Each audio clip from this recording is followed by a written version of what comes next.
ากเรียนรู้เทคนิคการทำธุรกิจออนไลน์การสร้างรายได้จากมือถือเพียงเครื่องเดียวเนี่ยคุณต้องมางานนี้เท่านั้นค่ะ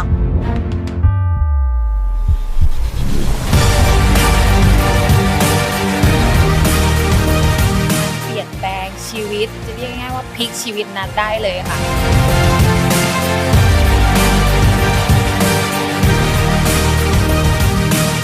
อยากรู้ว่ามันมีอะไรแล้วสิ่งที่เราได้มันคืออะไรต้องมาดูจริงๆค่ะคุณอยากเปลี่ยนชีวิตแบบจริงๆคุณต้องมาที่งาน IE เท่านั้นค่ะคุณต้องมาครับตัดสินใจสำเร็จตัดสินใจก้าวเข้ามาในงาน IE นะคะ